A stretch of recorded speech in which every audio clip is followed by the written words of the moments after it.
opening the box and then going and having the runner route every now and then is really good for the chimp, and that's kind of why I started using this outdoor adventure to free my chimp. Hi, welcome to Paths in the Outdoors.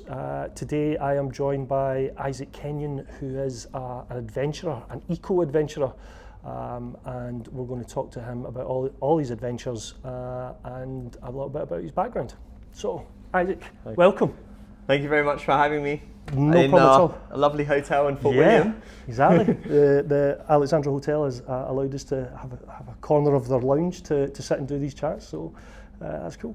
So, as we talked before we started, I like to look at your path in the outdoors, hence the name of the podcast, and where it's all started from and how you've got to where you are now and what your plans are going forward. So, where does your kind of origins start for the outdoors or for you from childhood?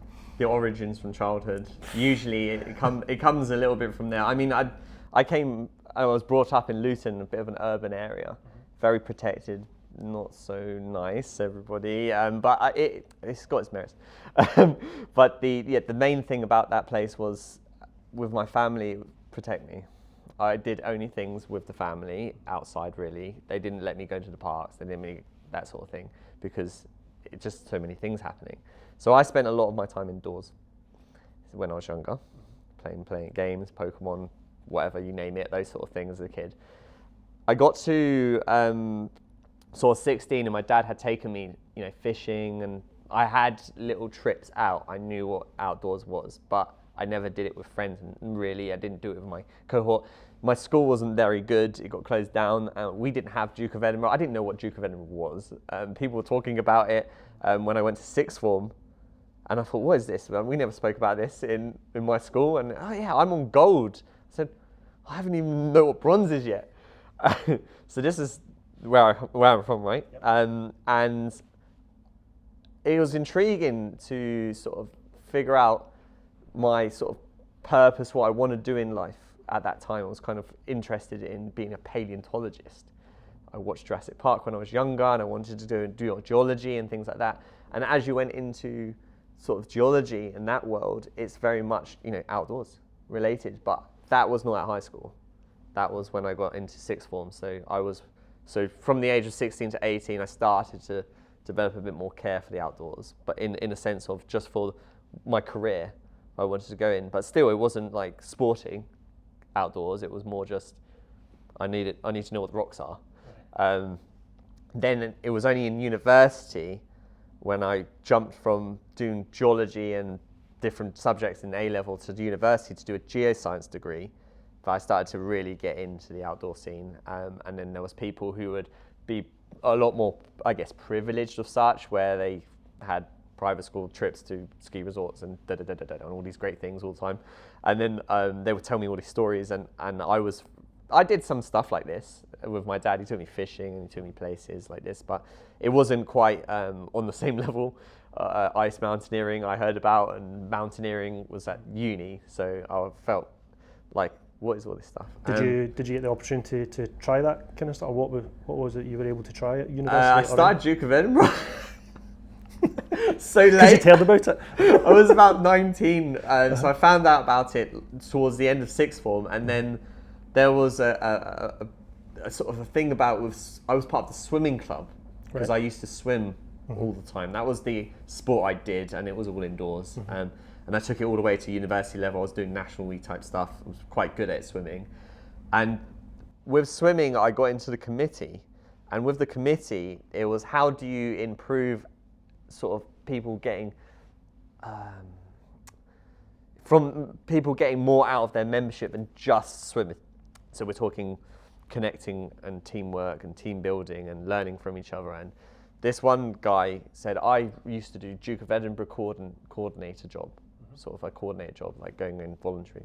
And he said, I would be happy to set up Duke of Edinburgh for those who have not done it. I was like, I've not done it, let's do it. And then so I started doing things like that, Duke of Edinburgh, and then from there it was like you can do mountains. And then with the swimming club, I was thinking, right, what other things can we do that's different to swimming? And someone said, well, open water swimming. And then from that, it led to my first big adventure, real big adventure, the English Channel swim. And that really got me out there. Right. So that's my story. That's where you got to the obviously the first adventure. There was a mental health aspect to all of this as well. Yes. You want to talk about that just now? We can do, yeah. I'd like to. So not only was I intrigued about the adventure as I was going for university and getting these opportunities, I noticed that the indoor life and the way of digital tech and the way it was going was not for me. I was not keeping up with it. My anxiety was going crazy. I could sit indoors for 12, 13 hours working on a laptop and not know what's going on outside, or my awareness was gone. And it took a lot of realization to be like, I'm always stressed, I'm upset, I don't like it. And people saying, have you taken a break to go outside, walk and stuff like this? And I'm going to walk in the woods and things. And I started reconnecting with nature, slowing down. And I thought, I really need to incorporate the outdoors into my life. So that was another spurring moment. So how long did it take for that wind down for you to realize? You've gone from realizing that being outside is good for me. How long between I'm in front of the screen too long, to actually realizing that the outdoors was benefiting your mental health, or taking away that anxiety? I think at least almost a year. Yeah. To really get that, yes, I need to make a life change here. Okay. And I can't do this for the rest of my life. And that was at the beginning of uni? That was at sort of not middle-ish of uni sort of time. The trouble with university for me was as well, I don't come from a very techie family, and I didn't have a computer till I went to university. And I got a computer, and people had all these the smartphones started coming out, and life was on Facebook, events was on Facebook. What is this? I didn't have this social media stuff until I went to uni. It was needed then. So then I kind of got bombarded with all this stuff on top of the amount of tech and the amount of stuff that you need to do online just for your degree. It was a bit overwhelming, and I found that when I was outside, even when I went swimming helped, of course. It was an outlet, but it wasn't the same as getting fresh air and all the information disappearing from your mind because you're focusing on the sounds of birds or the rustling of trees. In the water, I guess you hear the sound of water, but it was different for me in the pool. I don't think you get the fresh air, and you don't get the vitamin D, you don't get the brain chemicals that you can get from being outdoors. Oxytocin, serotonin, those sort of things you get from outdoors. You don't get as much from inside a pool. So yeah. So when you moved to the open water swimming when you were part of the committee, did that help in any way, or did you notice anything there when you were doing it? That to me was kind of a bit of a strategy to experiment getting outdoors more. Right. So using it as a way to get outdoors and promote obviously more things that you can do with the swimming club. Mm-hmm. And that really helped my mental health because I was not just always swimming in the pool, I was swimming in the lake.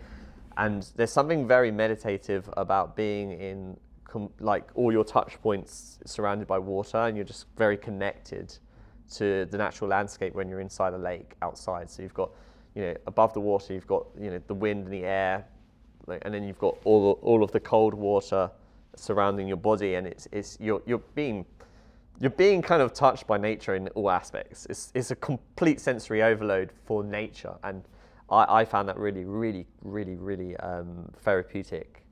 And then as I spent more time outdoors, because in the open water, to extend my time to develop that cold resilience that you need to swim the English Channel, I loved it more and more the more I spent. And then obviously going on to the English Channel swim, what does training look like to swim the English Channel?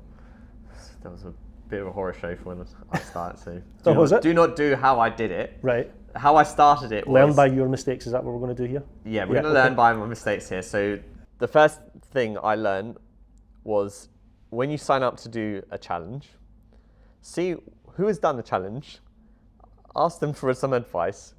If there's research, read about it. Don't just think, okay, there's an English Channel. All right, so I need to be able to look at the rules book. Okay, the rule book says got to swim in speedos, can't swim with wetsuit, whatever. So I need to be able to swim for, I was doing it as a relay. Every single person in this team has to do 2 hours in the water apparently with speedos to be able to do the distance to qualify. Qualify, right? So, right, let's go in the lake and see how far we can swim in speedos. That was first off. That was in February. How did that go? No, not very well. Hypothermia, shock, people saying, "You're killing me. What have you done to me?"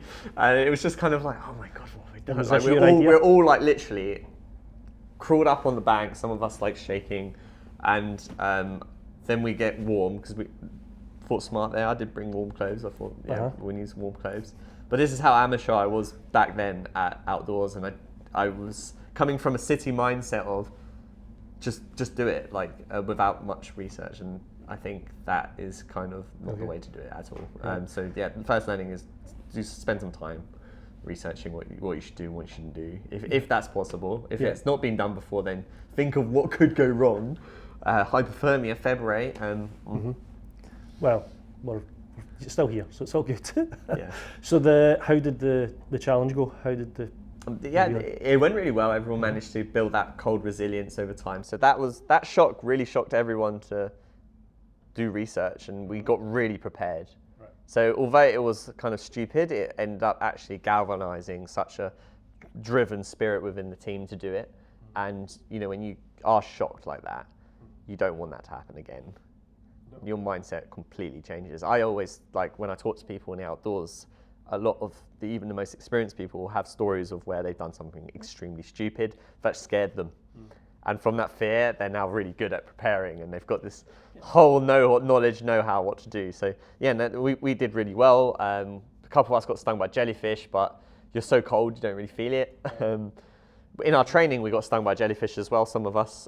So we were aware of that. But it's quite hard to avoid them because they just come out of, because when you're swimming the channel, it's kind of like black, and you can only kind of see your hand in terms of distance in the water. So by the time a jellyfish comes, it's quite hard. it's there, it's on you to dodge it. So it's like you can swerve, and sometimes there's that slow motion because there's the wave, and you kind of like trying to roll the wave, and then the jellyfish hopefully will take a different trajectory off you. Yeah. That's quite and good. Sometimes it won't. Yeah. And then what was the time period from that February that you went into? That was the training that was period. The starting. And June. And when did the event happen after that? June, yeah. It was in June, sorry. Yeah, so June was the event. Okay. So it wasn't long to get ready. We just thought, oh yeah, we can swim the channel. We're all great at swimming distance in the pool. Right. Surely we can do this in outdoors. It's a different ball game with the cold. You lose energy, and also when you're in a pool, of course, you can do a tumble turn, push off the wall, gives you a break, or hold on to the side, gives you a break. When you're doing that in the middle of the sea, you're treading water, there's no break. So yeah, fitness was, we were, I guess, a bit overconfident at that time, thinking like, we're swimmers, we can do this. So yeah, it was a bit of a shock getting into the training of that. But yeah, we did 12 hours for the whole thing. I did about 6 hours of that as one of the strongest swimmers. A couple of the others were still not so confident with the cold, and were struggling after maybe an hour or so. So it was. But they had to stay in for 2 hours to do the qualification. The qualification of the event. Yeah, but when it came to doing the actual in the sea, when it was quite choppy towards the middle, it was a bit more difficult, I think, than on the coast. Yeah. So what kind of distance then in your 2 hour stint? What kind of distance are you able to swim sort of in the kind of centre of the channel where the tides could affect you? Yeah, I mean, because you've got different types of tide. You've got one type of tide that goes towards in the middle of the channel. You've got one tide that takes you in one direction, and that one you kind of go with a bit, and then there's a bit of hiatus where there is no tide because there's another tide that comes from France in a different direction that you kind of have to fight a bit. But because of the two tides, they kind of counteract each other and becomes quite flat and still in the middle. So what we found was that those who did the start, it was quite easy, and then in the middle it was a bit sticky, and in the end it was like, okay, now we need to like grit And then swimming the last hour to land was the hardest because you've got the biggest tide pushing out. So you're fighting a really strong tide at that point. But yeah, I was covering about 2 to 3 kilometers per hour at times. Yeah, it wasn't too fast, but it was like fast enough to get across in 12 hours. Yeah, no, especially with the tides sort of shifting about, I can imagine puts a bit of pressure they on put me on at the end because as one of the strongest swimmers, I had to bring in the last fight. There was one person, the boat pilot said, right, this is going to take probably an hour, and that person got in, and it was an hour because the tide was so strong. They still probably had another 2 hours swimming, which the boat pilot didn't really tell us much about. Okay. So then I had to jump in and do another 2 hours to add on to my 4-hour tally. But then, yeah, I mean, do what it takes. When you're at that point, you can see France. It's like, yeah, give me another. I'm just going to keep going until we're here now. I can see it now. So, good. So that was while you were at university, was it? Yeah. And was Duke of Edinburgh happening? Did it happen? I got the bronze, then the silver. Nice. I didn't manage to get a gold in time, Right. And the person who was doing it graduated. Right. And then it was like started my masters, and I just didn't have time. No. I would love to do it, the gold, but I'm a bit old now. When I left university, I was thinking, should I do the gold now? And then I was like job hunting and things like this, so I didn't get around to it. But I ended up doing like what you would do in gold anyway for fun, because I started getting into the camping scene and doing the outdoor stuff on my own, right? Well, that's it, and it sort of took you into it. So from the cross-channel adventure, what was the next one, or what was your mindset after that? Was it right? What's my next adventure, or is it what am I going to do next? I knew that I had to facilitate outdoors into my life. And I also knew that sport was a really good way to do that. So I wanted to pursue an outdoor sport and keep that momentum where I've found my balance. So the way the world is going, a lot of digital tech is being used in a lot of jobs. There are no jobs. Sometimes there are jobs that you don't have to do digital tech stuff, but especially in my industry, in the energy industry, that I really like the idea of supporting sustainable energy for everybody. That's one of the things I wanted to do when I started going into university. So jumping from that paleontology, learning geology and learning the importance of geology so that we could have a sustainable economy. I kind of moved career a bit, but I was still within the geoscience. When I was kind of thinking about what I need to do with life, is that I need to have some form of outlet all the time that's consistent. And Outdoor Challenges has that for me. So I was on the hunt for something like an outdoor challenge of such that I could get stuck into, and I can learn new sport, new challenge. And there was so many different opportunities, because when you delve into the outdoor world, you realise there is endless opportunity. I mean, from you can mix sports up. That's the best bit. Let's be creative like a kid. I'm going to now ice climb up here, and then I'm going to whack a parachute out. Yeah, you can do that. Yeah. It happens now. Yeah. And that creativity was really exciting, and it brought sort of a kiddish nature to my life that I felt like when you get older you lose as bills come in, family, kids, house, whatever. It starts getting a bit serious. Outdoors doesn't have to be, and generally it can be serious. Some people obviously take it very, very seriously because of the safety, and there are dangerous aspects to it, but then you can have that creative kid inside, and I didn't want to let that go. I thought that's really important to keep, and it was really good for the mental health, and for me it was like releasing my inner chimp, if that makes sense. I did hear you talk about on another podcast your inner chimp. Talk about the inner chimp and how that works. The sort of the mindset of I guess just being a bit more relaxed about the way you think, and going back to nature of such, and going back to your roots. Movement is really key for the body and the mind, because we are nomadic species. We come from a nomadic way of life. Our genomes and our genetics are from monkeys, I guess, if people believe this. That sort of thing is really important, and now we're moving into a digital world where that requires a lot of sedentary living. So this is kind of like putting a chimp in a box, and if you don't let the chimp out the box, they go crazy, and hence maybe why my mental health started going mad. So opening the box and then going and having a runner out every now and then is really good for the chimp, and that's kind of why I started using this outdoor adventure to free my chimp, if that makes sense. Free your chimp, there's a tagline. Yeah, you can call that as your podcast title. Isaac Kenyon, freeze the chimp. Free your chimp, free your inner chimp. That was actually a good one. So what was the next adventure then after the swim? There was plenty of opportunities. There was lots of people talking to me about, let's do like a big hike, let's do this. Because once they'd seen I'd done the channel, it kind of inspired people to get in touch that this guy, he can do endurance, he can do different sports, he could be a good team member to have. So I started getting a lot of opportunities. And one of them was for a friend of mine that was just incredibly audacious. And it was just like, right, this is going to take me into a new world of living, more than just English Channel where I'm going from England to France. I know that that's a one-day event, and help is on the way. I've got the boat. So he asked, row the Atlantic with me. Okay. And then I said, why? Like rowing, I know what rowing is. I've seen it in Olympics, like the rowing boat sort of thing. And he said, yeah, like there's these massive boats that are designed to be seaworthy, and you can row them like a sailing boat sort of thing.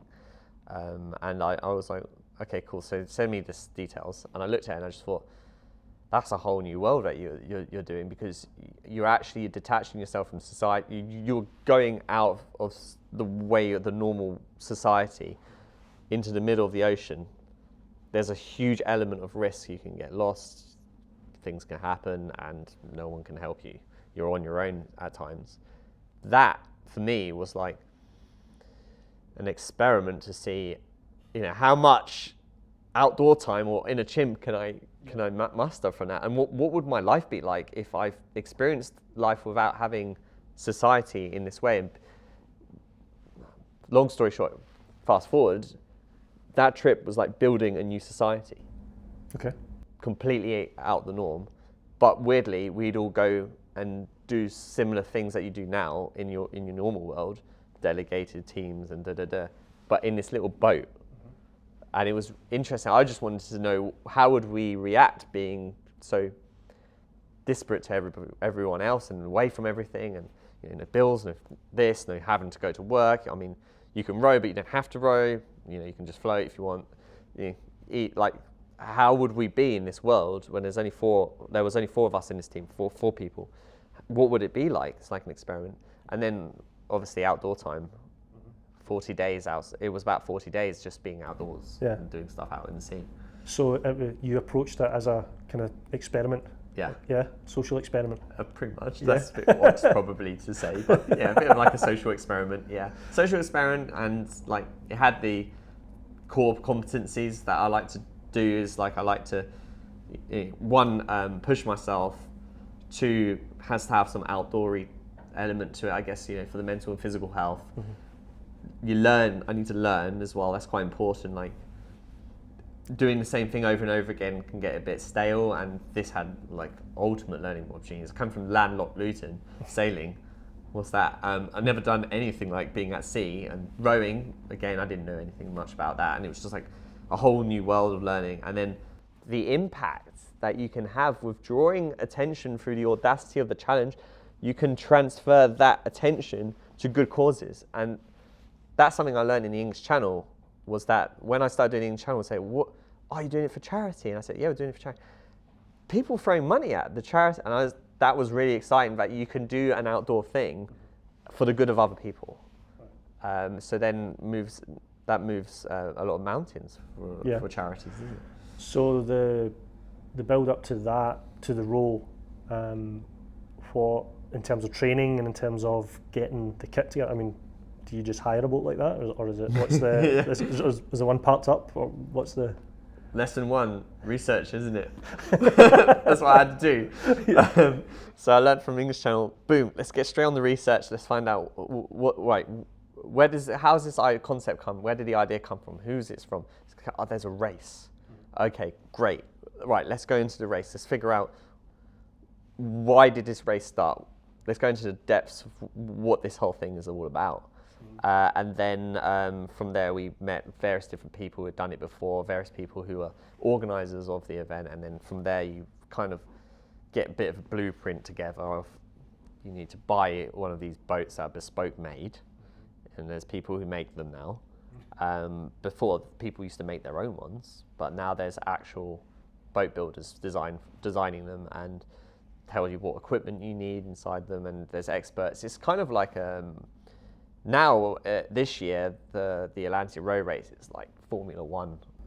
Right. You know, you've got different types of boats now that are designed to be faster and blah blah blah, and they've got this that technology, this type of rowing seat that's supposed to be better than that one. Right. So it's different, but kind of when I did it in 2018, it was just on the tipping point of becoming this big like Everest thing. Mm-hmm. So yeah, I found it really, really interesting to learn how to acquire a boat, how to kind of get all the food and the kit that you need. You get it from various different sources, or you can get it from previous boats that have rowed. And that was probably a quicker way to do it. We ended up going down the cheaper route because I'd just come out of university with a £40,000 debt. So I was looking at sponsorship, and then you look at the budget as well. So you make your little blueprint, and you look at the budget that you've made with all the things you need, and you work out £120,000. That's more than a house deposit. That's like 6 times a house deposit for most people. Like, that's ridiculous. And so there's us four thinking, all right, so we've got this amount of money to get, and then we have to get fit enough to do this and get all this knowledge about sea. That's going to take about 3 years, I guess, maybe 2 years. So we planned for 3 years to get ready for this thing. And first year comes, no money. Got no money.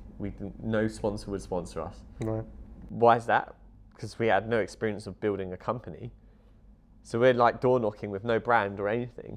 And that was another learning curve. It was like, you need to have some sort of brand or some presence behind you and a reason and a purpose that people can buy into, rather than just a charity. Sometimes the charity is not enough, and we didn't realize that. So that was a learning curve. So it took almost 2 years to learn how to start a business that was investable, and then from there we started getting the money in, which allowed us to then get the kit and equipment to then train and get the experience to be ready for it. So the experience came last. The experience came last. That was the funniest thing. Yeah. So we had to get good at chatting, essentially, for a year. Yeah. You end up good at chat, doing deals and whatever, getting the money. Then you get the kit.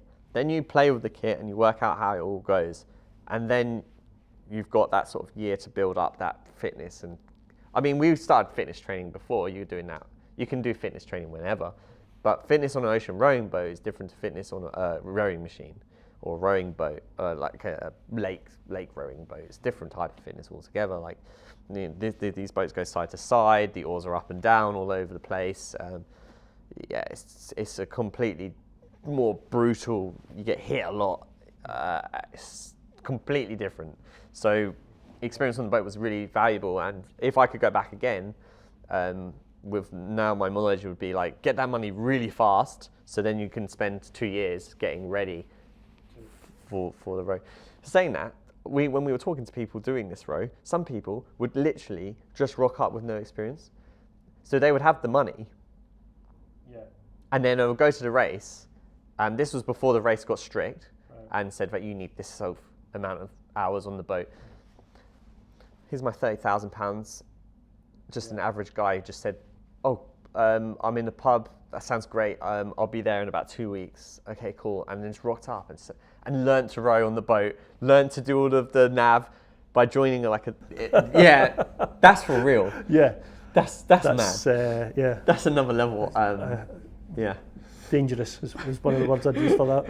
Idiotic, maybe? I don't know. Yeah. And it was weird. When I entered this world of the rowers, ocean rowers, special group of people of no limits.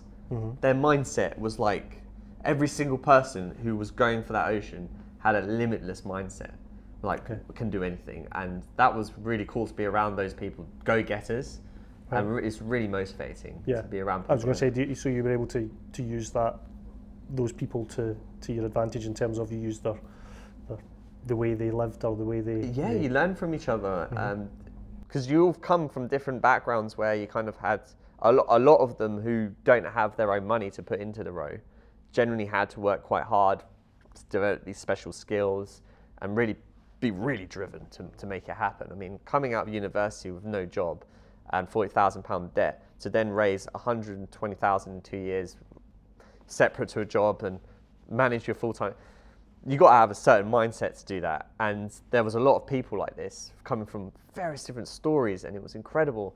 I mean, people with disabilities rowing this ocean, and how they overcome that is unbelievable. Yeah, if I'm honest, rowing the Atlantic Ocean isn't something that I've kind of ever been drawn to, but I get what it would, well, from an outsider's perspective, I get what it would take. But what did it take to be on that boat whilst you were on the boat from setting off? Because you set off from the Canaries for that one, didn't you? Yeah, the Canary Islands. What was it like being on the boat then for 40 days? You don't know until you do it. Yeah. That was the hardest part. Was always the not knowing, and that's where you need courage and bravery. So the first day you start rowing out and you get to a point where you can't see land, and that you cannot kind of prepare for unless you've done it before, because there are people who said, I've sailed and not seen land, but I know it's only 2 days. I'm rowing and people say it's going to take 40 to 80 days. Could take longer, depending on what happens, or storms that could come at any point. We don't know. A lot of unknowns. There's a lot of unknowns to deal with in your head, and mentally, that's something that you just have to accept. It's just accept the unknown. This is going to happen. Were you able to do that? Not at the beginning. No. The first week was a hard transition to be in the mindset of, at any given point there could be a hurricane or something. At some point in this row, we might run out of water because the water maker has broken. You know, that could happen. We need a hand pump.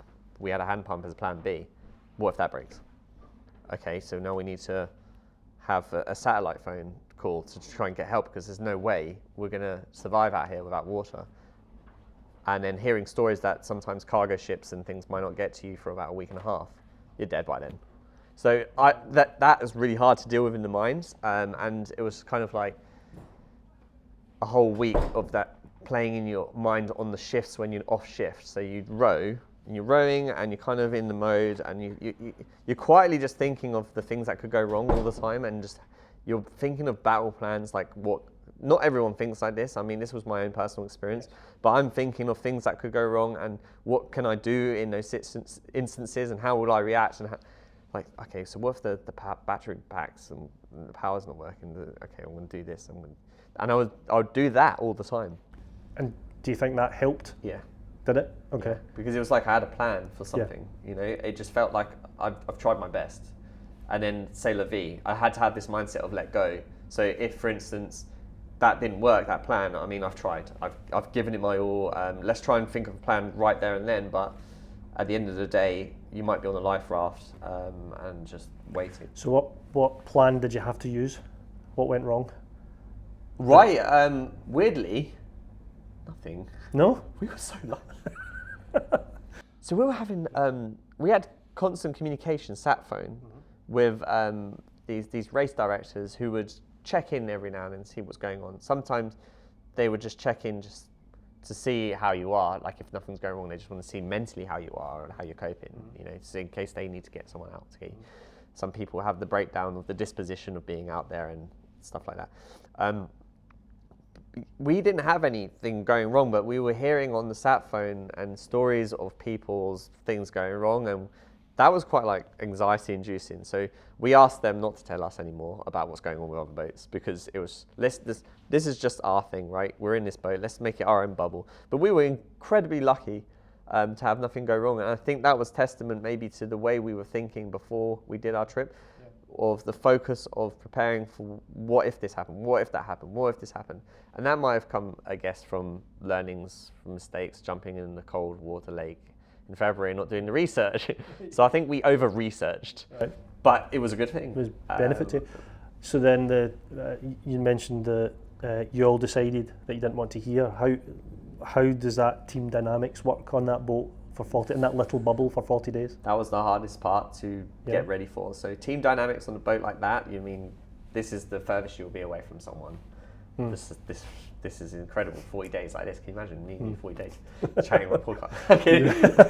It would be mental, but it was like that. It was mental at times, and everyone had their own personalities. I might come across as quite extroverted in this podcast, for instance, but I'm actually very introverted. So what I need to do is go off. I get my energy from being on my own, which is why I think maybe doing these outdoor pursuits sometimes is really good for me. It gives me this outlet to be on my own a bit. So when I'm on the boat, I want to be peace and quiet. And there was people who had even more introvert tendency than I, who needed even more quiet time. And then there was people on the boat who needed energy from getting it from other people. So you had various different people on this boat with different energy levels for different reasons. And it was an interesting dynamic that we had to learn before we went on the ocean.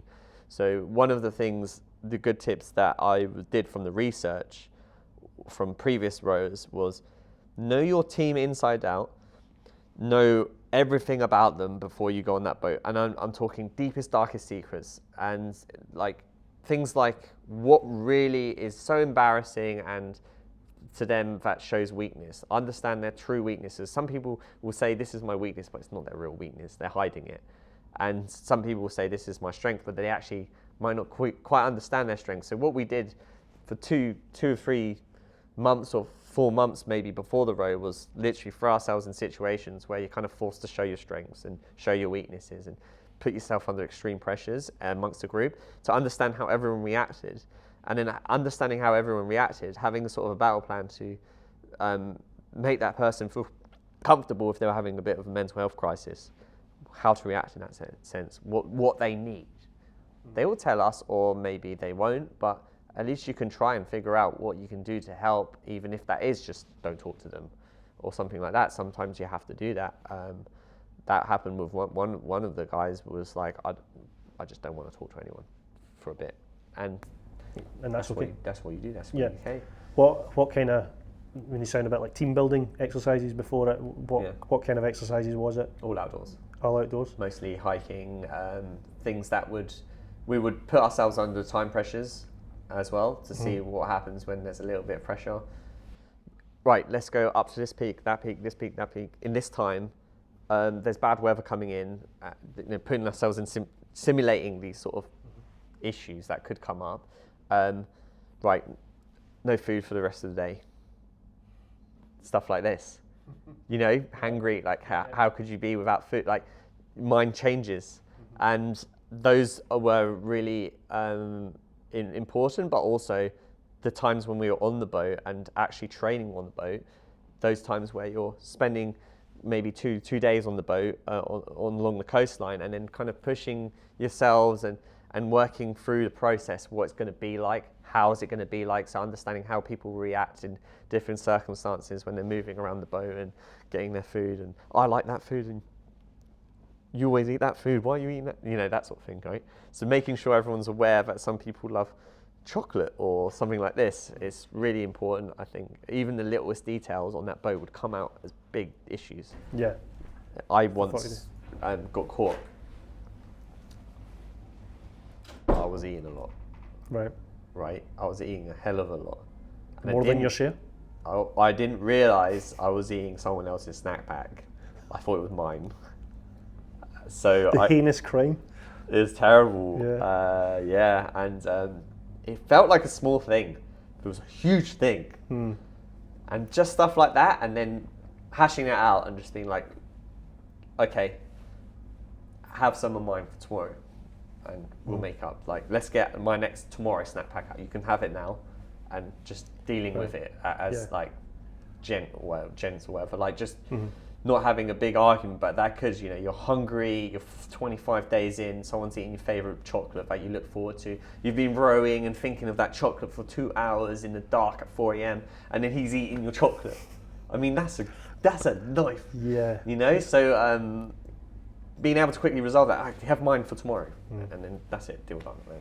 And was there many situations that you had to kind of resolve, or that manifested itself into something bigger than it possibly could have been? Yeah, I mean, we had a storm, and we had thought process of the procedures how we're going to do the storm. So if it's really, really bad, we'll throw out a power anchor parachute that comes off the back and holds you in like steady in the water, whilst you kind of hide inside these cabins either side of the boat and then just wait it out if it was really bad. But then there was elements of, maybe perhaps we can continue our rowing and push through this if it's not that bad, which means that we won't have to row extra. Because if you go in a parachute anchor, we were thinking, it will blow us back a bit. From history and research, we've known you can lose 50, 60, 100 miles. That's another day of rowing.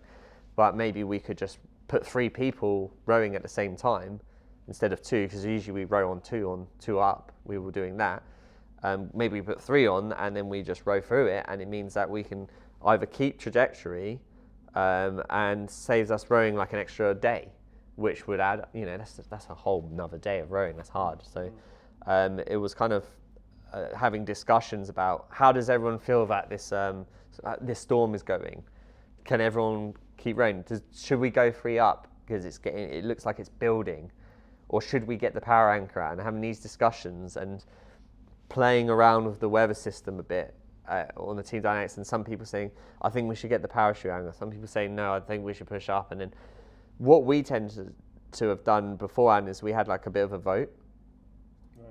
And we did that in the training. We said, okay, if we're getting a stalemate, we'll try and do a vote. And then we need to have a rational discussion of why would this be a good idea and why would that be a good idea. And we literally were having discussions on the boat whilst rowing. So 2 people were rowing, still talking like about what's going to happen, the decision.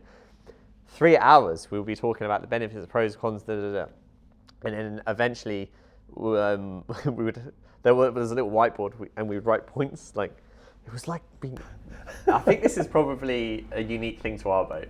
We were very over analytical, and we were like writing points like this would be a good idea, this would be a bad idea, this, and then weighing it. Right. It was like 1 to pro, 2 to pro, 3 to pro. Oh, that's 2 now on cons. It was a bit like that, and then that helped us decide. Right. And then we were all like happy with the decision. You got to have your process, I suppose. But then we did have an overriding captain on the boat. Okay. And because at this point it was kind of like we're playing, but there's nothing real serious right now. If it was an emergency, captain has to take the ownership of that decision, the skipper. And that was my friend Cameron, and he would just, that's his decision. And we just go with it. And we all agreed that. Right. So that was the underlying known. So there was a decision maker at some point. At some point, he never really had to do much decisions. That was the greatest thing. Yeah. We were able to get through that storm with 3 people rowing. We were strong enough to hold our trajectory, meant less rowing later. And for the breaks then, if you have 3 on, then one's obviously not rowing. How then do you the breaks, shorter. Yeah, you got the shorter breaks. So it's sort of long time and on the oars then. So some people who do this row that they go for the race win, and then some people are doing for experience. We went for more of the experience, so we were doing 2 up, just to keep the boat ticking over, but to also not be so tired. So we had 2 hours off to either eat, sleep, maintenance, rest. When you do 3, you squeeze that time, so you end up with 1 hour off, but you still need to do these maintenance, the navigation, eat. So you're really only getting 45 minutes sleep, and that sleep deprivation can add up. And we prepared for that by doing a stupid challenge, but it was really good because it allowed us to understand how does the mind and body react to lack of sleep in a rowing situation. So we did an indoor row, long distance, and 2 of my friends came in on it, and we all tried to row as long as we could. And basically go for a world record Okay. for as long as we can. All right. And And did you get that world record? I got a lightweight one, and my friend got the heavyweight one. Mine was 83 hours, and that was really good because it was basically, we fundamentally found out what the key thing to stay awake is. And what's that? Chat. Podcasts. Podcasts, yeah. Pretty much, like, we tried listening to podcasts, we tried watching TV, we tried different stimulants, like types of food, whatever. Caffeine was terrible. Up and down, you have that crash, it just was terrible, it just didn't work. Sugar was terrible. Too much food, at one time you have that crash, that slump, that can actually put you into sleep. So we found that just discussions and chatting was the best way to stay awake. Right. And keep us Engagement. honest. Being Yeah, engaged. I think so, yeah. Discussing anything really, like future life, whatever you're going to do in the future, that sort of thing, or how things are right now, how you're feeling right now, you've got niggles. That, just anything like that was really key. And you know, we got to 83 hours. My friend got to 100 hours actually, and it was pretty bad. I mean, we were a bit of a state. But then when we got to Atlantic Row, we were having an hour and a half sleep, so we knew that, okay, over 40 days, an hour and a half sleep, 12 times because you're doing different shit, is actually not bad, really. That's 8 hours. That's like what people have anyway, but it's broken. It's broken sleep. It's not the best. So you completed it in 40 days. And when you got back onto land, was there a readjustment to that? Can't walk properly. You got the sea legs. Yeah. Fall over or whatever. It was noisy, and when I say noisy, it was noisy in terms of its stimulation. So on the boat, there's so little stimulation. It's just yourselves and the elements. And then when I came onto the harbour, it was just people, noise, and then I didn't even look at technology. Yeah. I knew, like, I mentally knew. I was talking to my friend. I said, "You open that phone up, you're gonna turn it off." I did that instantly. I was like, no, and it wasn't even like, it's not saying that it's popularity or everything like that. It's just the notifications of like an app coming up, like go eat or something, and just that being bombardment. Constant 40 days worth of it. Well, yeah, probably, yeah, 40 days worth of it, but more like getting used to that whole like being fast to keep up with everything, and that to me was really hard to adjust. Antigua's a very calm island, but we felt it was like a lot going on. Yeah. When we came back to UK, that was a huge shock. So Antigua, it was taking some time to understand life again, getting used to the routine, getting up at this time, changing your sleeping pattern. Your clock needs to change again because you've gone into a 2 hour on 2 hour off the clock. Now you need to do long sleeps, and I was waking up sometimes rowing in the sleep. People saying like I was moving like my leg like this or something, and I would wake up a lot like in the middle of the night, about 1 o'clock on the first night. I remember waking up surging like I was on something, like some sort of drug, and I was like wide awake because on the boat it's almost like you're trained to wake up in adrenaline mode because you need to get on the oars and row. Like it was so unhealthy. I was in bed and I was like, wow, and I needed to just run. I ran about 4 times in one night around the harbour, running off the steam, the adrenaline, and trying to go back to sleep again. And that took me about 4 days to adjust, I think, until I was having a long sleep. And then coming back, to UK, the tube, and that was just horrendous. Yeah. Heathrow, and my God, that was really overwhelming. By that point, I had delved into the phone by then, and I was still getting into it, and I wasn't quite keeping up with it, sort of thing. And it took I would say, about a month and a half before I was really settled back into normal life again, where you had emails and talking to people, meeting friends, and that sort of took me a while. Weird adjustment. Yeah. I didn't expect it to be so drastic.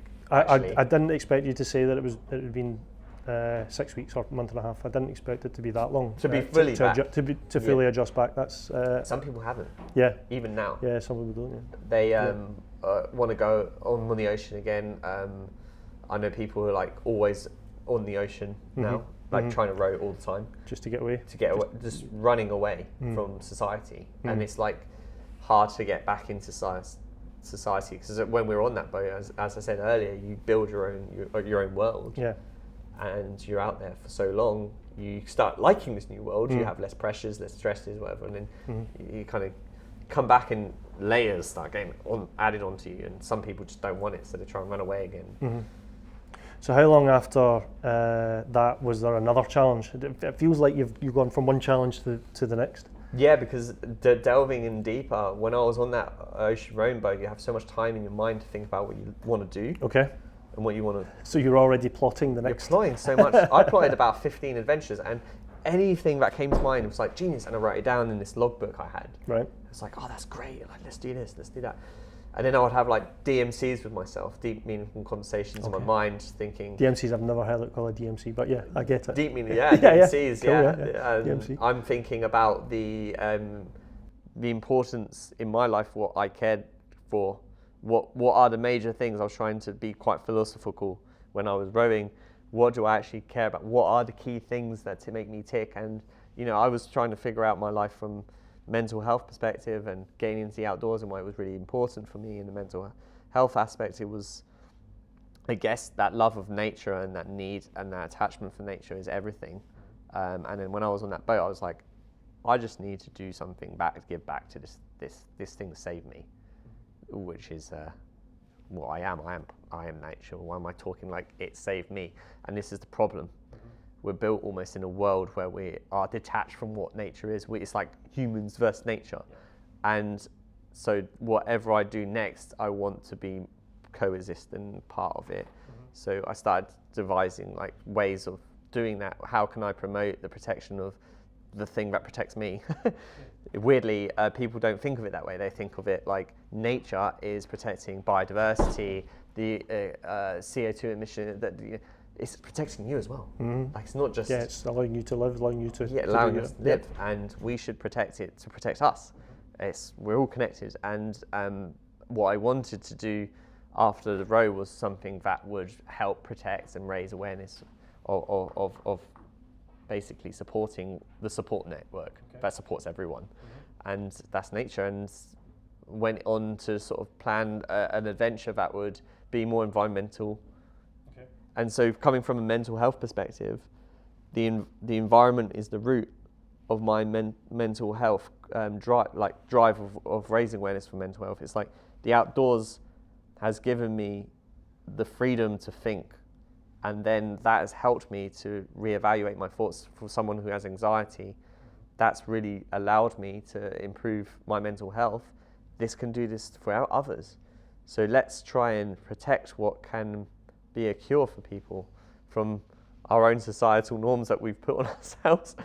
It's an interesting concept, I guess, very philosophical. So what was that? What were your thoughts on that, and what have you done since to do that? Well, what the thoughts were is that there's obviously a problem with how we are integrating ourselves with nature. The way we live is there's humans and our towns, and we're in this box, and then while wilderness is outside us. And basically what that does is, as we expand, we eat into the wilderness slowly, and we destroy migratory pathways for biodiversity. And there's a lot in biodiversity that it helps people. Like, the sounds of birds is really soothing for people in when they go for walks and stuff. And if you're destroying their migration routes through building massive infrastructure projects to fast pace the economy, you end up in a situation where that biodiversity is gone, and that's something that could help you in the future. And I can't imagine a life without having those outlets. So when we had the pandemic 2 years ago or a year ago, the proper pandemic with the lockdowns, imagine being in London in that town and not having those outlets, and that is your new world. Imagine that is it. That's your new world. It's a scary thought. It's a scary place. Seriously scary, and it's made me want to drive climate solutions. And when I say climate solutions, it's how do we solve our population growth with coexistence with nature, so we're not destroying what protects us whilst we grow. Because unfortunately, I don't think it's going to be an easy conversation to say we need to stop population. Like, that's not going to happen. That's not going to happen. That's not going to happen. So the elephant in the room here is like, right, so we need to coexist with nature. If we're going to keep expanding, how can we do that? Is there new ways of building infrastructure so we can keep the biodiversity, so we can keep nature with people? Do we build up instead of laterally out? So, there's all these different concepts and things, and I wanted to explore what people are doing, around the UK or around the world, and see what we could maybe do to scale up our solution to our impact, which is currently negative to the environment. So how can we kind of reverse that change? So that came from the Ocean Row. For the thought process, these DMCs that you were having? Yeah. And I know you've done a few different adventures between the row, but that kind of probably bleeds best onto your Pedal for Parks adventure. You were kind enough to send me a link to that, and I've watched it, and there's a lot going on. It's very busy. Yeah, but very insightful, I thought, in terms of all the kind of projects that you visited and all the kind of improvements that could be used, that could be put in place. So, well, talk about how that Pedal for Parks came about, what the concept was of it was, and what you looked to achieve with it.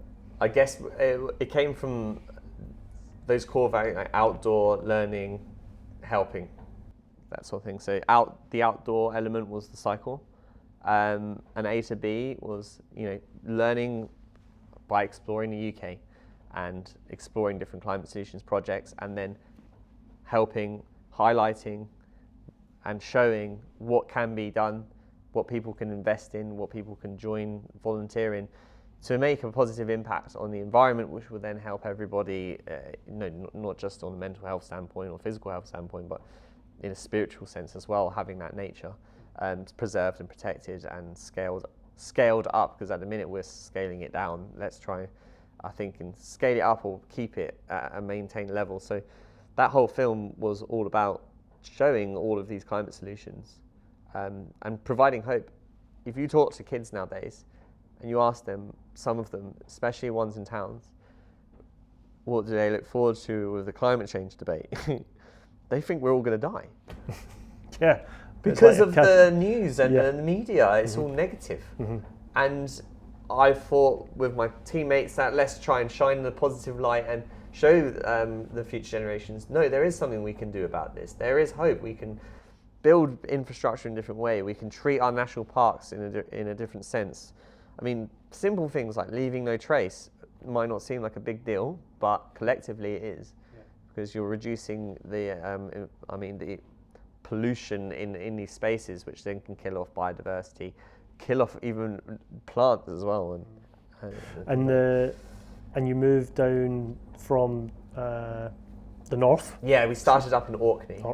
Orkney. And we went to the Isles of Scilly. And the reason for having the islands was that, interestingly, they had various climate solutions that weren't on mainland that were quite interesting to explore, and especially Orkney with the renewable energy, that was quite an interesting one to explore. How can we get energy without using fossil fuels, which is obviously killing ecosystems? So tidal turbines, wind turbines, green hydrogen, all these futuristic concepts, some of which are already happening, and just exploring, is that possible to be scaled up? In Orkney, they have kind of like a microgrid where they generate so much electricity within the island that they're actually able to completely provide renewable energy for the entire island, 100%. They don't need any natural gas, fossil fuels, anything like that. And they actually have excess that they store inside the hydrogen tanks. So what they do is that the excess electricity, they convert it into hydrogen so they can store it.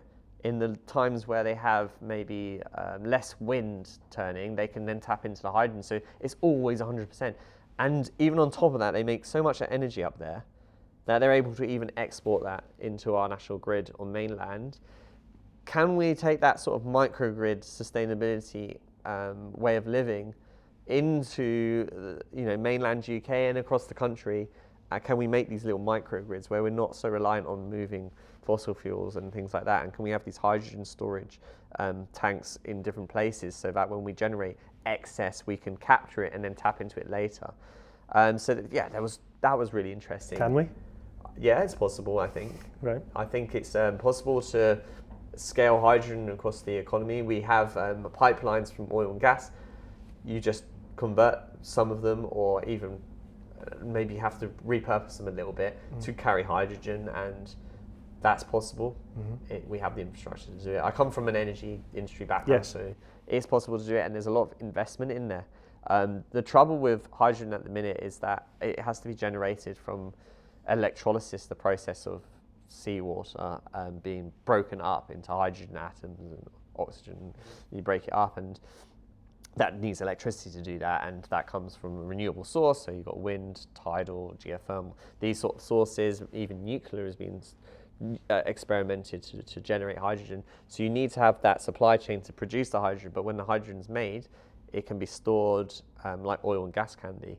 So it's quite useful for the periods when that renewable energy is not working so well. You've got the hydrogen supplement that, so it's kind of a system of renewable. And now a lot of the materials that they're using to build the wind farms and the things to do with tidal turbines, the materials can be recycled and you can repurpose some of them. They're looking even now at solutions as these blades, for instance, for the wind turbines. Apparently at the minute they're in a situation where they can't recycle them and they end up in landfill, but now there's new blades being made that can be recycled. So we're having more of a circular energy economy, which is really interesting, and that's what Orkney was about, and that was something that I think for a lot of people don't know about, and it's nice to share this to provide hope. And the issue, I guess, with scaling up, of course, the wind turbines and all this stuff, it has a negative impact on biodiversity. So how do we build the infrastructure, the renewable power plants, how do we do this without kind of breaking up nature migratory pathways? So having that discussion was quite intriguing.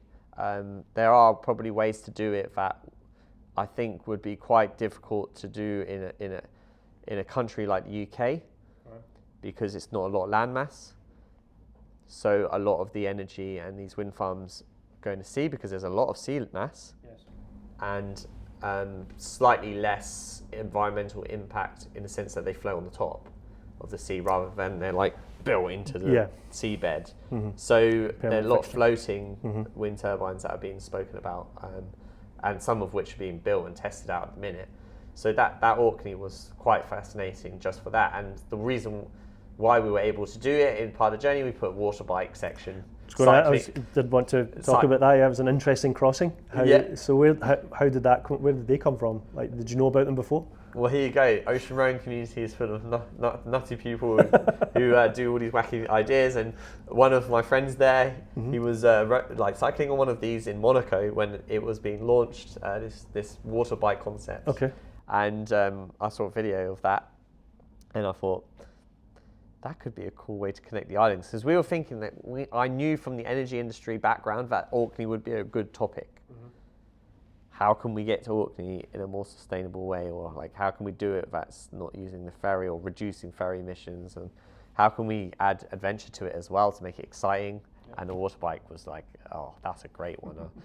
And the pendant firth that connects the sea between Orkney and John O'Groats, that's a 15 mile per hour tidal stream at times. It has a really dangerous element to it, but again, learned from lesson 1 in English Channel, research, talk to the right people, and you can make it happen. Well, yeah, and you certainly made it happen. It was, and then again down in the southwest when you connected Scilly to it. Yeah. The Caribbean. The of the UK. The Caribbean of the UK. Yeah. But you went down through every national park? Tried to, every single one. Didn't do all of them. Okay. We only did the ones that we could between the two tides. So the complication of having water bike sections was that there was only certain time windows that were suitable. All right. So that gave us a 2-week window. So unless you're super Mark Beaumont who can cycle 1,000,000 miles per hour everywhere, It's quite difficult to go to all national parks, 15 of them in that time frame. So we just chose a route that was through the UK that would go from John O'Groats to Land's End, but would pass kind of as many of the parks as possible without detrimenting the time aspect. So we did the Cairngorms, we did Loch Lomond and Trossachs, we did Lake District, we did Brecon Beacons briefly, we did Exmoor and Dartmoor. So we did 6. There is 15. We did visit quite a lot of them in our training when we were doing training runs, and it was good. So where were the highlights in that? What was interesting is they're kind of the front line of human impact on the environment, because they're the most pristine, deepest wilderness areas of the UK. I mean, wilderness, it's almost gone. Yeah. But there are sections of maybe the Cairngorms that are, you could class as wilderness, as wild. There is no infrastructure. There's nowhere for miles in the core of the mountain range. And it was really interesting to see how national park authorities who know of the impacts of humans in these places, how they react and what they're doing to try and educate the public who might not have the knowledge or the know-how of Leave No Trace and things like that to come and see these places. But one of the things that we learned when we were in the national park is connecting people to nature is really important for them to start caring for it. Mm-hmm. So by saying, no, you can't come to a national park is not the answer. No.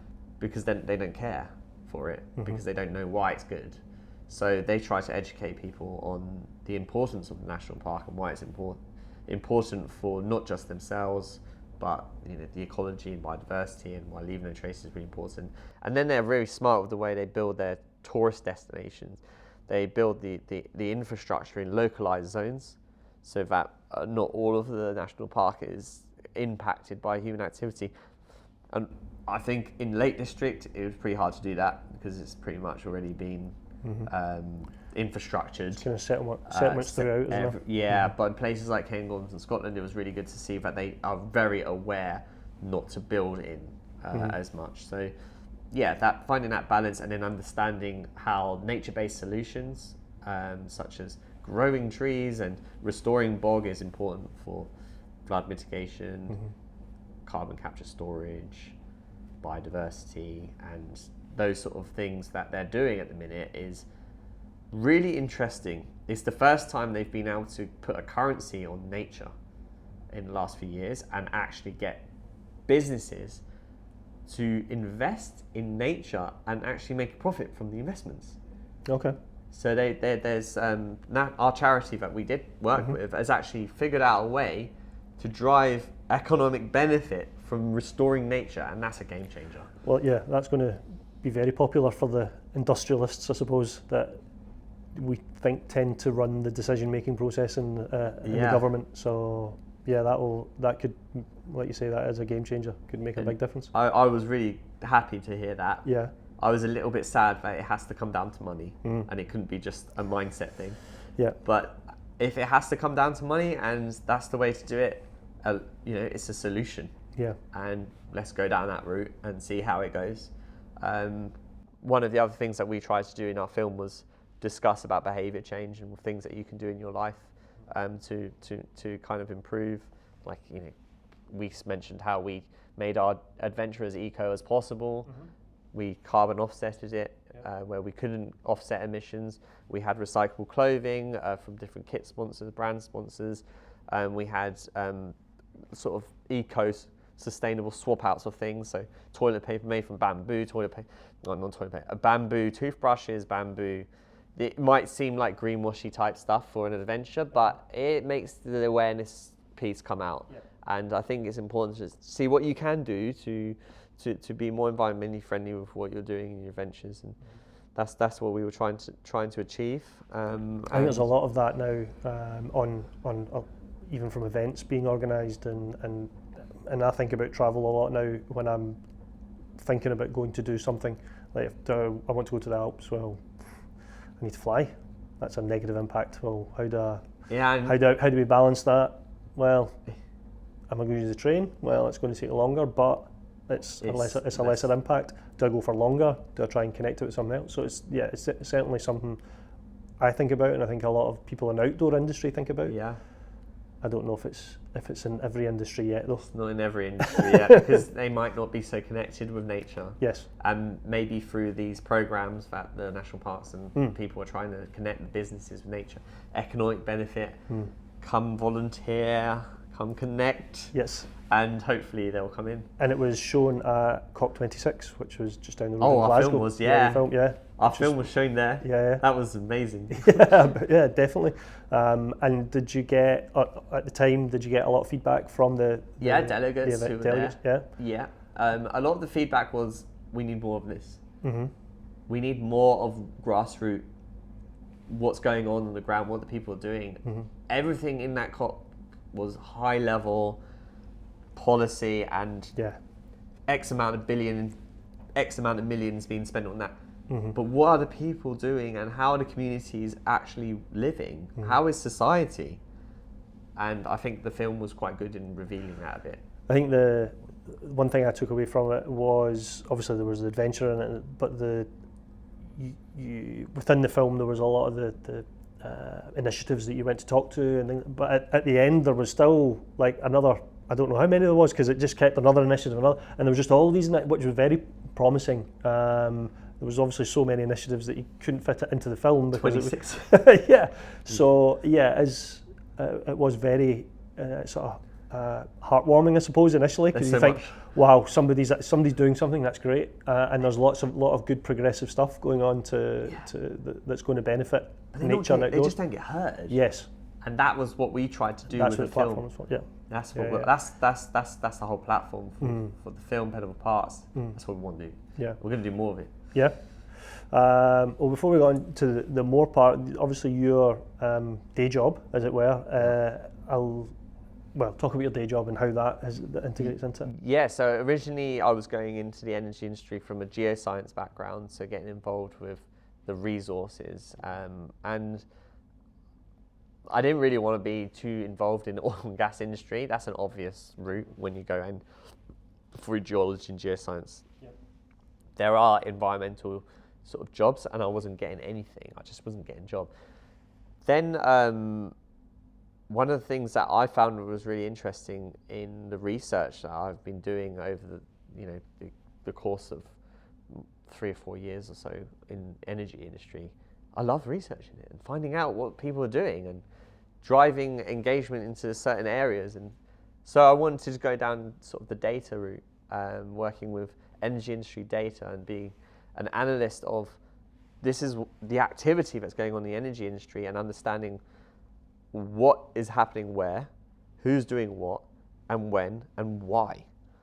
And then being able to influence maybe a little bit of that, because it comes from an overview picture. You look at, when you're talking about changing an industry, you come from a high level, and you're looking at, all right, who's doing what, where, and why? Okay, so they're doing that really well. That's going really well. Why is that going really well? But what will that impact have? When this impact could be better, maybe we can drive more engagement there. So being in that position to kind of influence maybe the energy industry and highlight climate solutions is good through data. You can do that quite well. It's the new currency, I guess, in the world, data now. And I work with sort of geographical information systems, and I will also do a lot of research, and that's all into energy transition and renewable energies and things like that.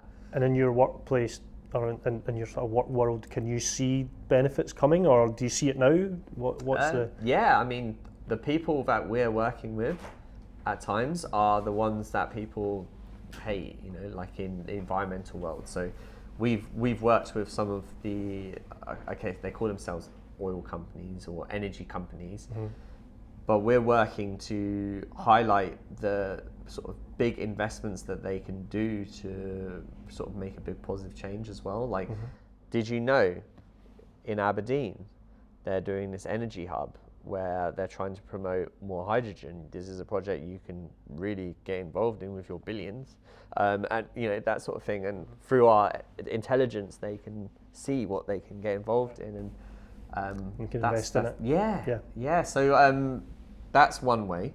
And then another thing is for smaller companies, grassroots companies, to understand what all the other players are doing and be part of, it's an energy transition team at the minute. The whole industry before used to be very commercial and silent and not transparent and all money, oil, this, or now the industry has changed. It's now got wave, tidal, geothermal, hydrogen company. Everyone is in this together to find a solution to a sustainable and affordable energy source that is not damaging the environment. And that's the main agenda in this industry now. And we're providing data and intelligence on all these great opportunities that people can get involved in. So it feels quite purposeful. It's very much like climate solutions as well. So we can feel positive kind of about the environment. We don't have to. It's not all doom and gloom. I don't think so. It's all doom and gloom, but I think things can move faster. Right. I mean, let's think about it. You've got a purse string of X amount of billion profits every year, and you're only putting in 2% in a positive. Let's get that number up. Let's get that number up. And that's something that we, my company, I can try and drive. Okay. Well, good. Well, I look forward to solving that for us. Thanks. I doubt it. There's millions of people. You can try. Yeah, it's just nice to be part of it. Yes. Yeah. Big picture. So from now then, you talked about more adventures from the following on the same vein as the Pedal for Parks. What's happening in the future for Isaac Kenyon? we started it as a sort of a project, one project, and then we realised this is not a one project thing. We're in a frontline war with climate change and fighting ourselves almost. We're against a lot of commercial decisions. In this film is highlighting solutions that are very expensive because they haven't been done before. But taking that risk and that jump could be really environmentally beneficial. And I think that we're kind of on a bit of a frontline war here. So do you think that's the investment isn't coming because they can't see the benefits? Most of the time. Yeah. Most of the time, they can't see the benefits. There's no known benefit, history of benefit. Yeah. Where's the return on investment? Has this been done before? Blah, blah, blah, blah. High risk, da, da, da. Same old, an entrepreneur chat. And I think it's important to have that marketing prowess and that way of selling these solutions to these people so that they can invest in it.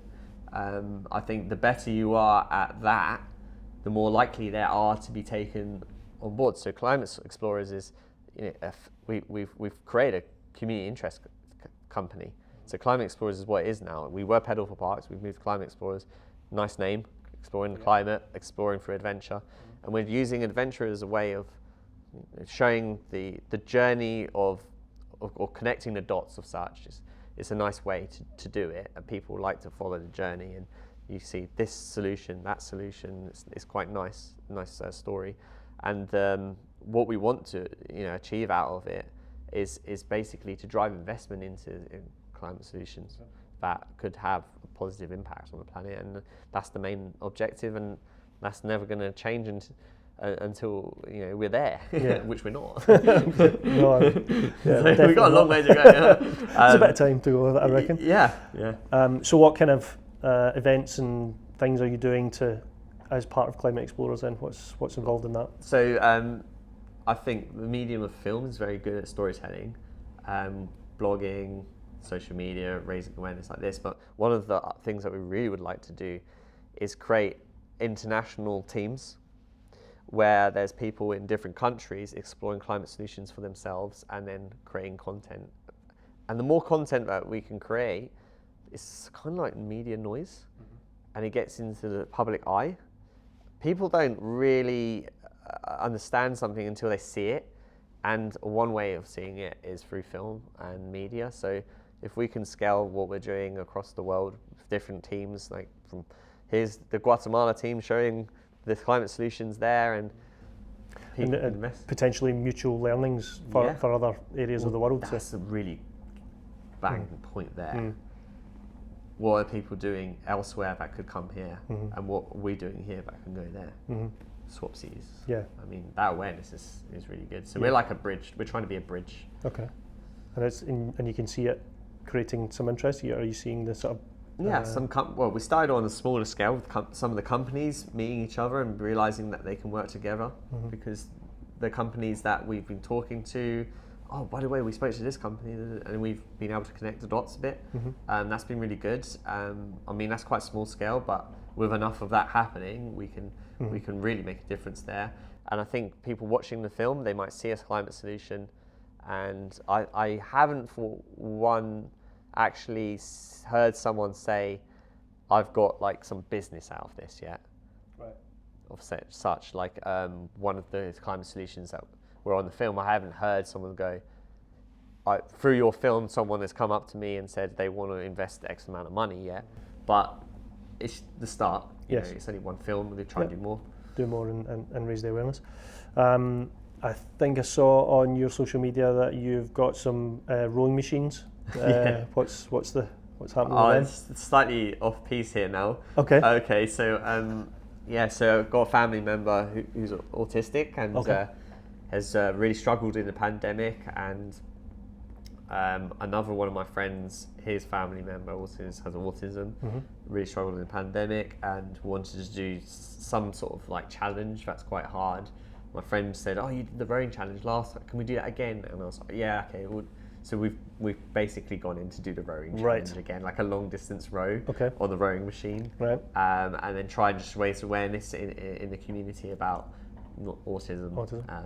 So it's slightly off piece. I didn't know if it was connected to the Climate Explorers or not. Yeah, so, not so much, more like family, personal. No, fair enough. It's another charity event for I like to do some like raising monies if I can. Yeah. Oh, great. And obviously you're here at the moment we're sitting here at Fort William Mountain Festival. You've got Pedal for Parts is going to show here on the environmental night as well on Sunday. Hopefully get some juices flowing and some ideas. Excellent. And then obviously develop climate. The next step is to develop Climate Explorers to what you discussed earlier. Any other plans on the horizon following the row? Is there many? Yeah, I mean, there's. Well, I know there's plenty of plans because you've got your list. But what's next? What's the next big challenge? Well, I've got that row coming up, which is around April time. Okay. And then we're looking to do some more work with the national parks. So doing short films. Right. So going to each national park and highlighting a bit more. One thing that we noticed in our film that, because it's so fast paced and we go through so many projects, you don't get enough time on one project. So what we wanted to do is go in a bit more depth and detail on certain projects within the national park. So we're going to do a few smaller adventures, connecting different climate solutions in and around this year, maybe next year too.